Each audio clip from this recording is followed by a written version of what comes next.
Hello guys. Hi. Welcome to Afro Matters with Ollie. I'm Jumi. You are welcome today to another series of Afro Matters. Welcome. Last week we talked about myself, my journey from Africa to Malaysia, from Malaysia to Europe, which is England, and how I have experienced racism and my dealings with other races and all that. So this week we promised you that this week will be another time that Jumi will talk about her own experiences. My experiences and what I went through. Yeah, and the category she fall in the 5 categories we listed for you. So Jumi, take it away. Okay. So I fall into the category of my father was born and raised in Nigeria, which is in Africa, and then he traveled abroad, which was to Australia, and he had children there. So me, and I have 3 other siblings, brothers. So I was born and raised abroad in Australia. Okay. So that's my category. So I would say, growing up, my parents really valued our culture. So the Nigerian, the Yoruba, they really valued their culture, and there weren't a lot of Nigerian or even black people in Melbourne. We lived in Melbourne, Australia. There weren't a lot, but the people that were there were very close-knit. And even with the other African communities or people like I remember there's a lot of Somalian as well. We were very close with them, and we had a lot of like parties and gatherings and things like that.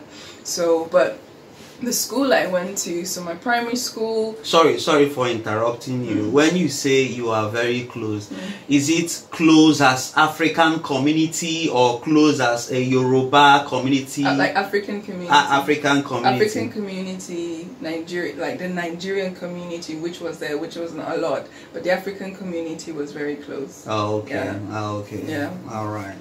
So that was that. And in my primary school, so I think in my primary school we were the only, when I say we, my siblings were the only black people in the whole of the primary school. And when I went to secondary school, like my brother, one of my younger brothers, the only black people. Wow. And in my secondary school I was the only, oh, was it? No, there was another guy. I remember now. There's another guy, I think it was Somalian. They used to make fun of him, but because he was funny. I didn't even know how to describe it. So me, him, and then my we are there calling him. They weren't making fun of him because he was black, but he had this demeanor. He had this thing where the way he would do was funny. He wasn't trying to be funny, but just how he carried himself, you make you laugh. So you know why I'm laughing? It reminds me of this Somalian I worked with. You know, all of a sudden they started calling him Captain Philip. You've watched the movie, right? There is this popular Somalian captain, ship captain. There is this movie. I've forgotten the name of the movie actually. So we call him Captain Philip. When you talk about the Somalian, I remember Captain Philip. Go ahead, sorry. Yeah, so we're the only black people, and even at church, my family was the only black people in the church. So I was very used to growing up in a primarily white environment, and there was nothing wrong with that, but like I was very much used to it. And I'd say like the one time that like I remember racism, which at the time I was too young, I didn't really understand what racism was when I was in primary school with my 2 other brothers. One of the kids, he was Lebanese, had said something, some racist thing against my younger brother, and then he came to us in the playground, and then me and my brother's friend, who was also Lebanese, went to meet this boy. And the thing is, he didn't mean nothing. Probably something he heard. He didn't really mean nothing. He wasn't like, it wasn't like racism, like hate. It was just like learned behavior, like a learned statement that he had made to someone. Because after we had like had the talk and whatnot, like everything was squashed. So that. Or did you guys confront him like? Yeah, we confronted like, why him. did you, you know? We confronted him. I'm not very good with remembering every single detail of events. But if you ask my older brother, I should ask him one day because I should ask my brother who actually experienced it equally. So, Cool. but he should know. But yeah, we confronted him, and he was like, I think he was a bit intimidated. We didn't, you know, but I think, yeah, I think he apologized, and it was like over and done with, and that was it. Wow. That was it. I was actually one of my friend's brothers. Like we weren't that close in the primary school, but like we used to play together. So one of her brothers, younger brothers, that was in Kunle's class. So yeah, that was racism. But at the time, I didn't really see it as racism. And then, like, me and my grandmother passed away. I've never met my grandmother, and my dad wanted us all to go to Nigeria. So we went to Nigeria. Before you get that, there was one thing now I'm reasoning. This boy that discriminated over Kunle, do you think you can call that boy a racist? No. Or is it something that environment impacted? I believe it's in environment. He's young. At that age, how old was I? I think I was in grade 6. No. I wasn't in grade 6 because I would have been in grade 4. Because my older brother was still there, and he's 2 years older than me. So I was probably in grade 4, and then that means Kune was in grade 2. Yeah, grade 2. Like how old? That would be like maybe like 7, 8 years old. Oh. Yeah. So it's still. So it's from your environment. Yeah. You learned how to say whatever you said. Yeah. Yeah. Probably the parents might be racists and all that. Probably whatever he said or did to Kunle might be what he heard from the parents, you know. So this is another part of racism. Some actually display racism out of ignorance because of it's a behavioral would I say behavioral environment it's a learned behavior. Yes, environment impacted behavior. That's what I would say.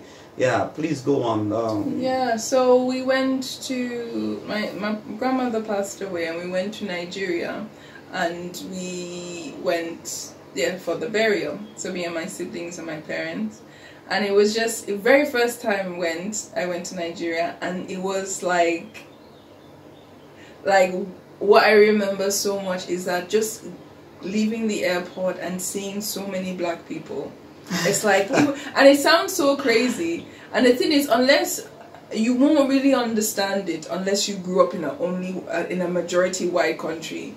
Like me saying that, you won't really understand it. But when you go to a like primarily black place and you've only been around primarily white people, it's like it's like it trips with your brain, because it's like, why, like at that age you don't really, but me looking back, it's like I'm also black. Why am I tripped that I'm seeing so many black people? Exactly.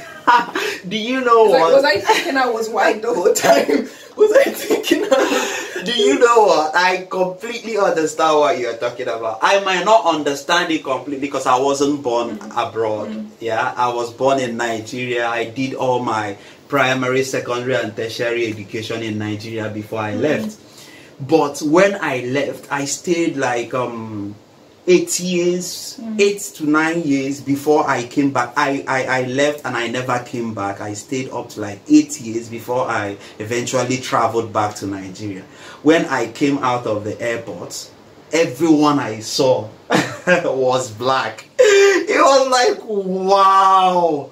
It was, something happened to me. I'm like, I don't know if I should start appreciating it or it's weird or something. I'm not seeing that mixed. I'm not seeing any white person. So that's why I can tell you, like, I know what you're talking about. Like, because everyone you see, the person like in the airport, whether it be a bus driver, whether it be the person at the supermarket, someone selling things, everybody is like you. So there's a way that, like, people say that color doesn't matter, but it does. like there's a way that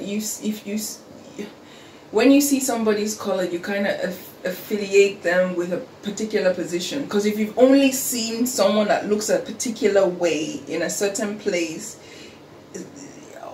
subconsciously you think that it's only someone that looks like that is in that position. So it was nice to see people that are black that look like me, different shades. I know the feeling. You know, having different positions, different jobs, you know, different levels of education. It was nice seeing that. But obviously at that age, I don't have that level of awareness. I was just like, oh my God, there's so many black people.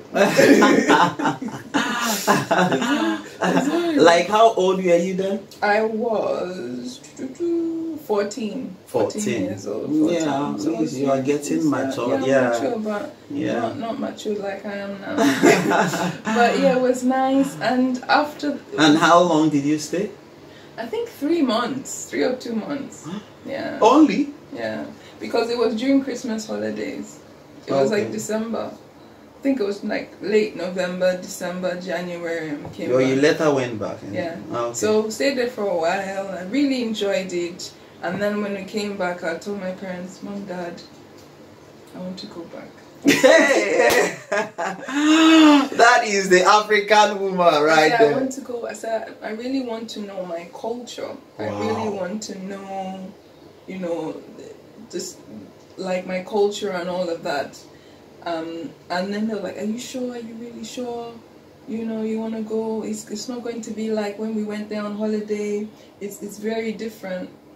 And I said, yes, I want to go. So wow, yeah, that's one thing I respect about you.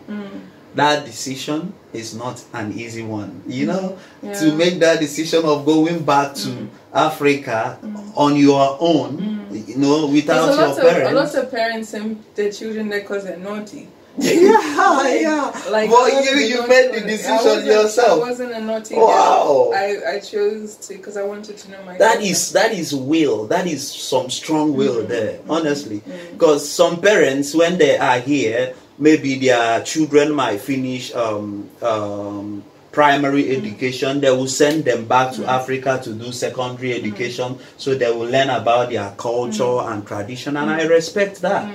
But what's intriguing about yours is that you made the decision yourself, and your parents were telling you some things to discourage you, and you stick to what you want. Something must have happened. What brought about that desire to, you know, go back to Africa? It's bravery. Like, it's strong will there, man. What brought about it? I think because because in Australia, right, we don't have we didn't at that stage didn't have any family. So, you know, you go to school and you hear people say, oh, my cousin, or I'm going to my cousin's house, or you hear people have the extended family, and we don't have extended family. So when you go back and it's like, oh, this is my cousin, this is my this, and it's like, it's so nice to have a cousin. I can say, oh, I have a cousin. Like, and seeing that you have family, it's not just you. And the family, you know, and I really wanted that. Like, I'd say I really wanted that, to know my family, to know where I'm from. I just wanted to experience that. That is, you are a great woman, actually. Thank you.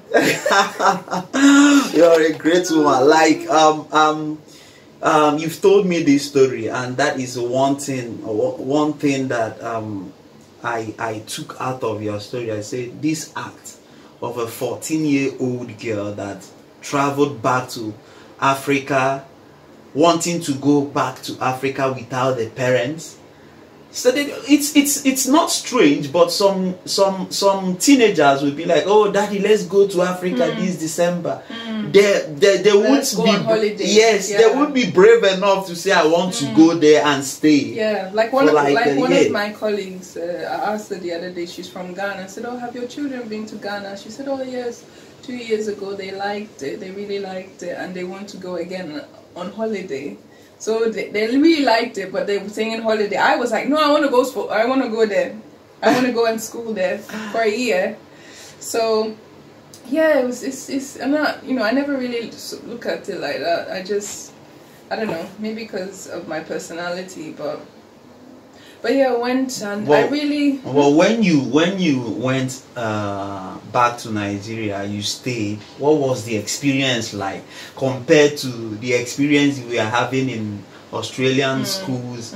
What was the experience like? So when I went, it was like, it was boarding school. Yeah. So I'm sure most people know what boarding school is. So I wasn't like a day student. I was just a boarding school, and it was in Ibadan. It wasn't in Lagos.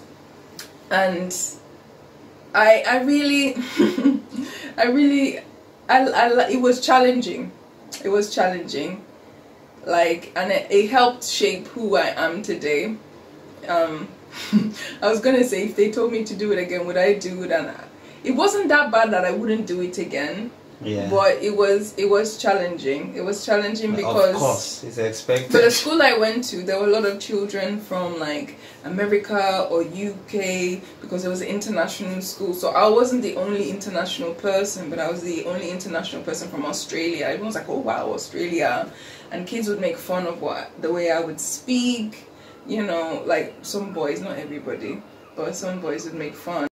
And there are certain things like you take for granted, like in Australia, you're not thinking about, ooh, are they gonna take light? There is light 24/7. But in Nigeria, like NEPA has taken light. You know, they've taken light. When they bring it up, NEPA. I never knew what it was, a generator, till I went to Nigeria. Wow. I never knew, and they said, oh, we need generator. Blah, blah, blah. So like the things like that, and fetching water. You have to get a bucket of water to go and fetch water to bath yourself. And then there's this whole routine of waking up, when to wake up. And it was hard, but I missed my family, I missed my parents, I missed what I would say are luxuries. But in Australia they're not luxuries, but in Nigeria it's a bit of a luxury. So I missed all of that. And I was meant to stay there for 1 year, but after I came back, my younger brother wanted to go, and I was like, it's not fun and games, Kunle. It's not fun and games. This is serious. This is a serious thing. You have to mentally prepare yourself if you're gonna go live there. Like, anyway, and I told my parents, because there's a boarding school I went to, the boys like quarters and stuff were very like harsh. So I told them, like, if I'm gonna go back, for my own brother's sake, like, let's go to another school, because like, I don't want my brother to come out messed up. Yeah. So we went to another different boarding school, and we stayed there for a year, and then I came back. And so I came back to Australia, and I did my year 11 and 12, which is the last 2 years of high school. And you know, like Australia, Melbourne, I would say Melbourne, it's quite multicultural, but the balance is like the multicultural but one culture is more than another. So you see a mix of cultures, but you see one that there's more than others. Like a lot of European, a lot of Italian, a lot of Greek. You see a lot of them, a lot of Vietnamese. If you see black people, you see more Somalians than like Nigerians, and things like that. And I think it's true because of the whole refugees, and when certain countries, and there was a time too in Australia where they had the white Australian law where they only allowed white people too. So there's obviously more like Caucasian looking or Asian than black people. What about the Aborigines? So where I lived, like, I never really encountered Aborigine people. Like, the only place I would see them is like St. Kilda. And St. Kilda, anyone that knows Melbourne, is known to be, it's like in the city, but it's a bit of like a druggy area. Oh dear. A bit of like prostitutes and stuff like that. Dear. That's the area. And yeah, you heard of, like you were taught a bit about Aborigine, but it's not like this. My primary school, I don't think I ever went to primary school with an Aborigine. My secondary school, I never went to a secondary school with someone who's Aborigine. So that means there are quite few. I think they're primarily like in Western Australia. Okay. But then there's people that are the mixed race Aborigine, but you can't tell the Aborigine by the skin color, but they'll say, oh, my grandfather was Aborigine, or my great-great-great-grandfather, and they'll call themselves Aborigine. So, but I didn't even have any of those as friends either. Yeah. But those Aborigine people are a whole nother story. I don't believe all these white-skinned people saying they're Aborigines. I don't care if you have your great. When I say Aborigines, I want to see those black Aborigines. It's not like they are telling lies, but when you say Aborigines, I want to see Aborigines. Because some of these guys claiming Aborigines, you can hardly tell that they have a mix of Africa in them, or a mix of black race in them. They are almost pure white, and they are telling you they are Aborigines. No, I don't. 1/4 like Aborigine, it doesn't make sense. So, but I would say that. So what was I saying?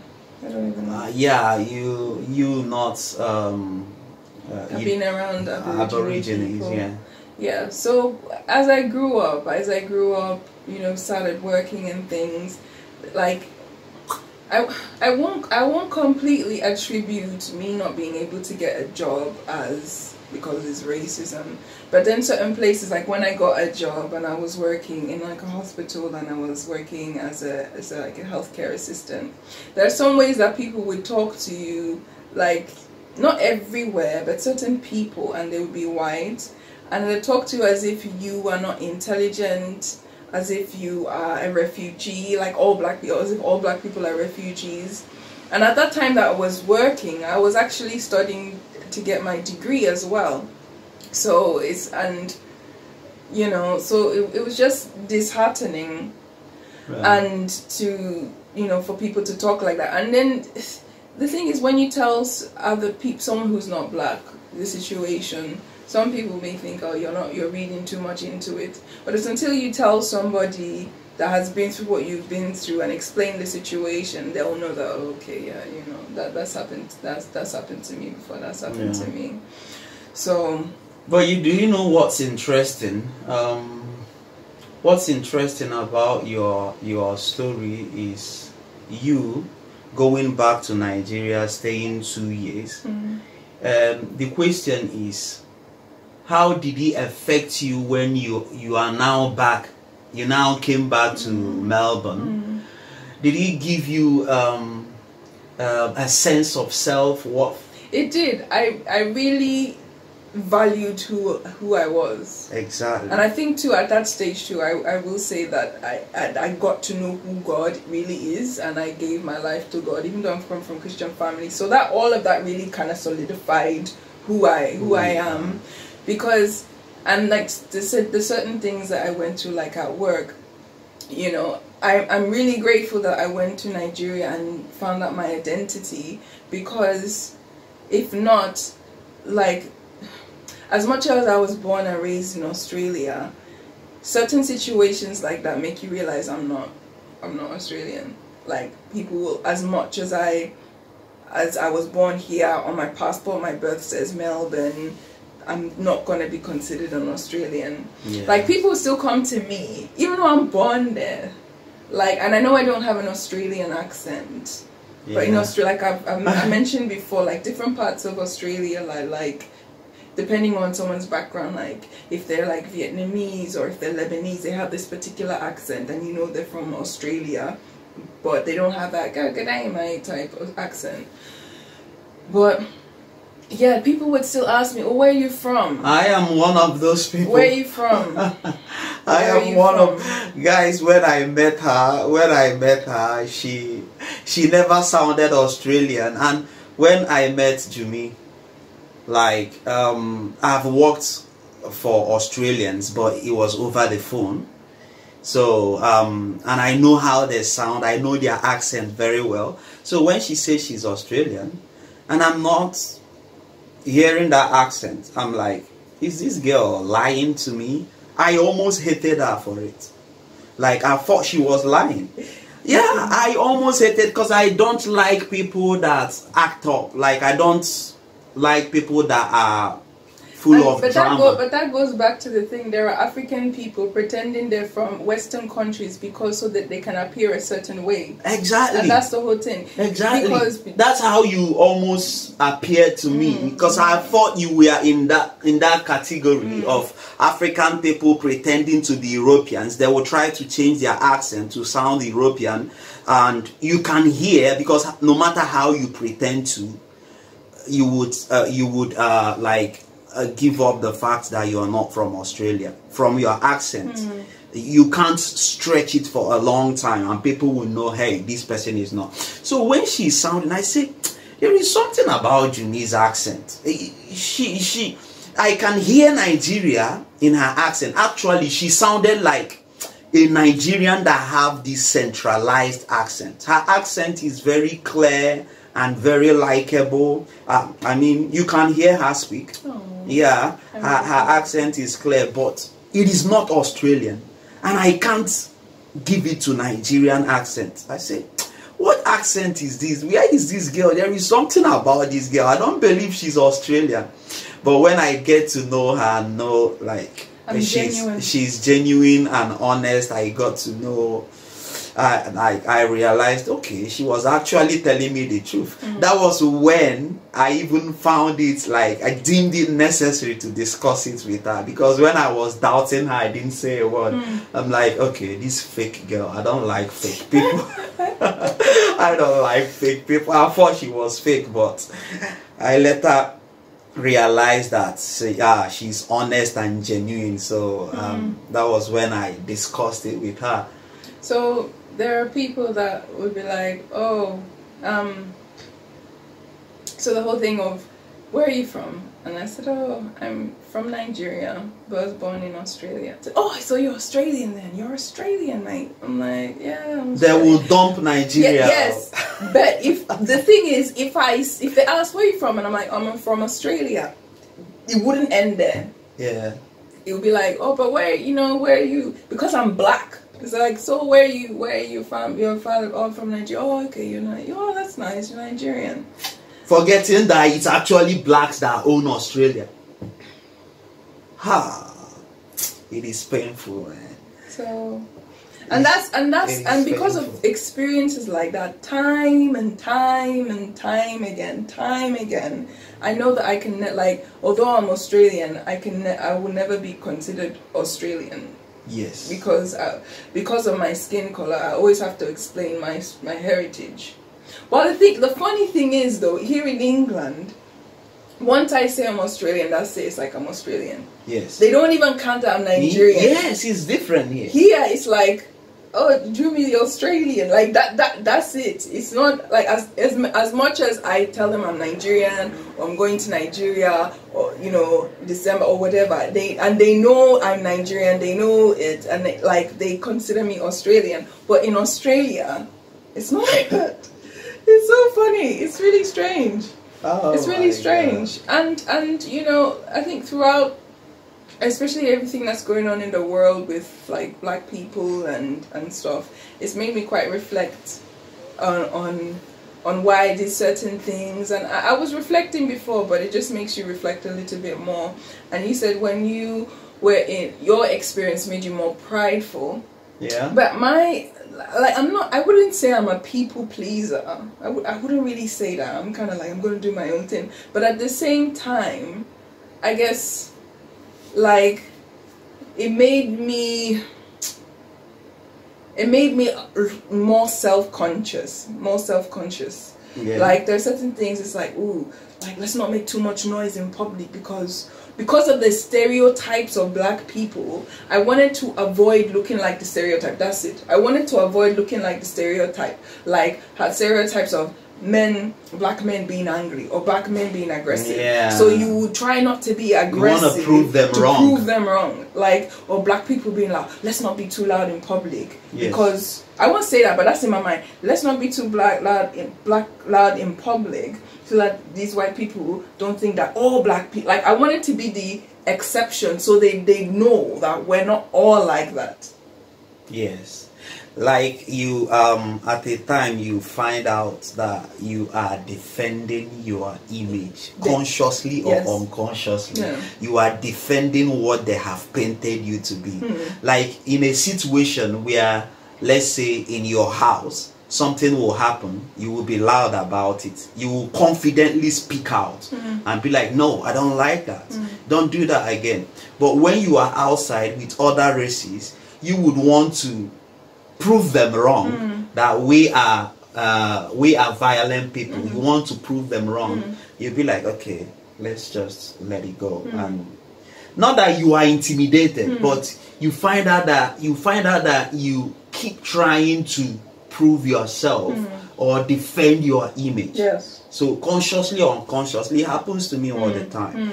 Because it's like, I don't know which other black people, but sorry, unlike Jumi, I lose it. Jumi is a very calculated person. Me, there is how much I can take and I will just lose it. We are not like that. But it was at some points, it was a point where I'd say it's a bit unhealthy. Yeah. Because I can't be thinking about what are these people going to think, what are these people going to think, like it. And I wouldn't say it's all the time, but when it's, sometimes it gets to a point where you're not thinking it, but it's just in your subconscious now. So you're not actively thinking about that, but you've thought about it so much to the point where it's now in your subconscious, it's part of and then you're acting it out. I think that is what happened at some stage. And even just like, you know, the image of black people together, like one of my friends at uni at one time said, and he's like a white Australian, he told me at one point, and I told him I really appreciated like the fact that he said that, you know, when he's seen like black people, and he was talking about Sudanese people at that time, like if he sees a Sudanese person on the street and he's walking, he's a bit afraid. Has a Sudanese person ever attacked him? No. Has a black person ever attacked him? No. But he has this fear. Fear. Where is the fear? Where does it come from? Exactly. That's the question. Where is the fear? It's because of what's been fed to him in his environment, what's on the TV, what he has heard, you know, and it was, you know, and it's things like that. You know, I appreciate him telling me, but maybe there's heaps of people like him that believe that or feel like that, but they'd never say it. And so because of things like that, you feel like you're constantly trying to defend your race or your image, and it's a burden sometimes. It's a burden. It is. It's a burden sometimes. But I hate being put in a corner where I have to defend my behavior, defend my race and my reputation. I don't like being in that place. I just want to be myself, and myself, I tell you, is cool. So I don't have to, like I said, I hate fake people, and I don't. Sometimes when I see myself consciously or unconsciously doing that, like I would have to really remind myself that this is not being fake, that this is like trying to keep up with adapt to a situation or adapt with other people around you. It is not being fake, because I hate being fake so much that I have to remind myself that this is more adaptation than being fake. Let me get water if you don't mind. And one thing that Australia had done is that they did the whole, and they still do it, they want you to assimilate to the Australian culture. There is an Australian culture, and they want you to assimilate. And in doing that, you leave your own culture. They don't tell you to leave your own culture, but the way that they present it and the way you see it, like you're basically leaving your own culture for them. But then when you come to places like the UK, it's like, you know, there are people, like London is like a melting pot of so many different cultures, but people value other people's cultures, people value people's traditional food, and they like it, and they're not telling you to leave it. But in Australia, it's like you need to leave your culture to be Australian. And leave your culture, and pick up Australian culture. But in leaving your culture, you're leaving a part of your identity. Exactly. So, which is very bad. You asking me to leave my culture, it is not as if you would appreciate me and see me as you. No, exactly. But you want me to drop my culture, pick up your culture, and still be discriminated. That's messed up. Yeah, and it messes people with it messes with your head. Because you feel like, okay, I've done everything to try and be Australian and assimilate, and I've left kind of my culture to be Australian, and I'm still not seen as equal. Yeah, you're still not being appreciated as Australian. The thing is, all these things are mind control. They want you to, somebody might be mistaken, thinking that, oh, assimilation is a good thing. They want you to come in and be like them. It is assimilation. That is Australian culture. But the truth is that that's not their intention. I'm sorry to say that. Like, I'm very critical when it comes to things like that. That is not their motive, to assimilate and become Australian. Because they would discriminate you at the heartbeat. Like, they would discriminate you anytime they can. But I believe it is good to allow people to bring in their culture, just like England here, in London specifically. In England generally, in London specifically, because that's where I live, that's why I would talk about it. So in London here, they would be like, come in with all your cultures. They believe in varieties of cultures. They believe in every culture coming together to make London. Actually, that is one of their anthem, or I would say pledge, in London, to come in with your culture. What makes up London is multicultural behavior, multicultural tradition. You understand? So, and I think that type of scenario, or that type of environment, is what I prefer. And that is why I stay in London. That is why I'm still here. Because if I don't really appreciate it, I would have left here, trust me.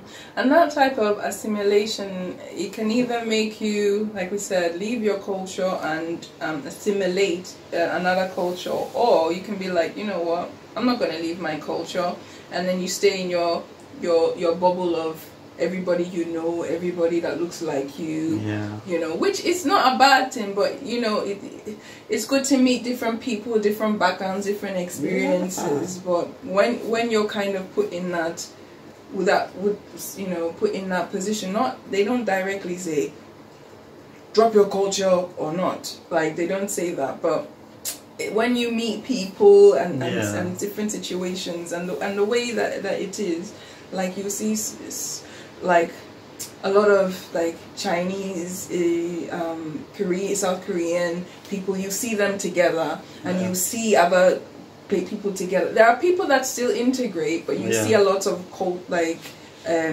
nationalities, should I say, countries in like different groups. So, because they are trying to assimilate, but what they are doing is pushing them away. You understand? Because like in Australia, what you explained to me now, why they are trying to assimilate, you will now see people segregating, trying to build a community. Oh, let's build this, because it seems like they are about to lose it. So people that are culture or tradition conscious, they will be like Japanese, they will build it harder because they don't want to lose it. You know, like one thing I loved about UK, when I came to London and they took me to this Caribbean festival. Notting Hill. Notting Hill Carnival. They took me to that carnival, and I saw, when I went there, I thought I was gonna see only Africans, you know, but it was everybody in London wants to go to this carnival. Both white, brown, black, everybody wants to go, and everybody enjoys. It seems like the whites even appreciate it. And when they told me, we want to take you to African carnival, I said, are you going to show me? I'm an African man, show me what I've never seen before. They said, no, actually you will appreciate it. And I went.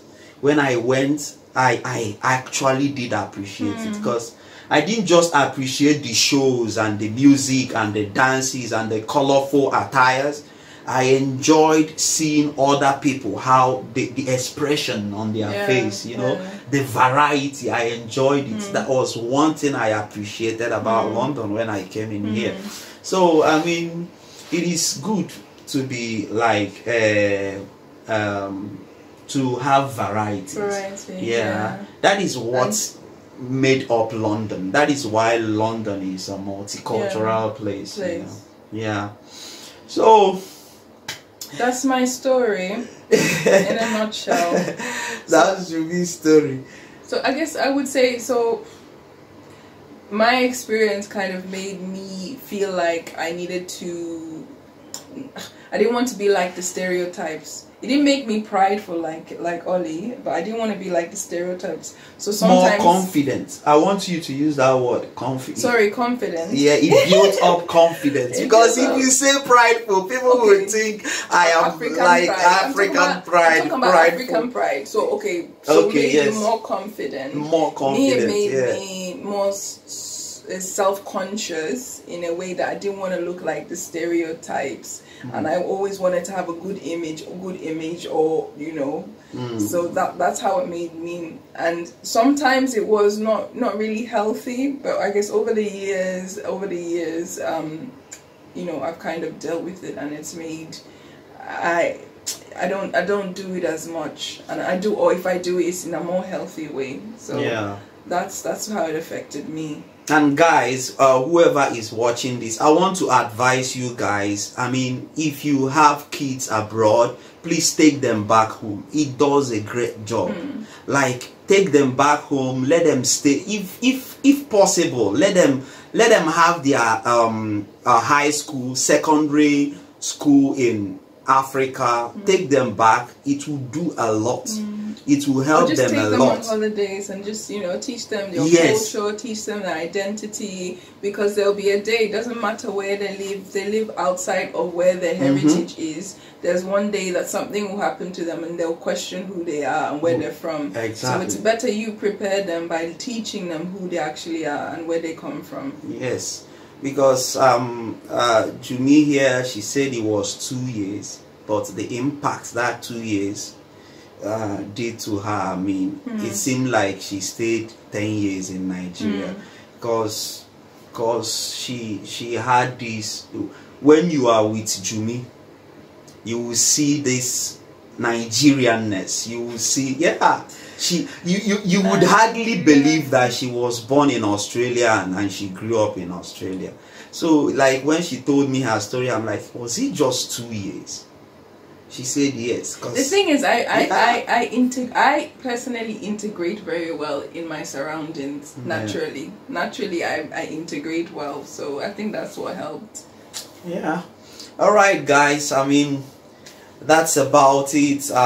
We will hope to see you next time. We will conclude it here. Next time, same day on a Saturday. And always, please press the subscribe button, like our videos. Leave a comment, whatever question, comments, what you think. You are always welcome to do that. And you can check us out in Twitter and Instagram. It is always Afryahu, AFROYAHU. That is our handle, our Twitter handle and Instagram handle. So check us out. Check us out. All right. We will be discussing a lot interesting stuff, guys. That's enough. All right. All right, guys. All right, see you guys. See you guys. Bye for now.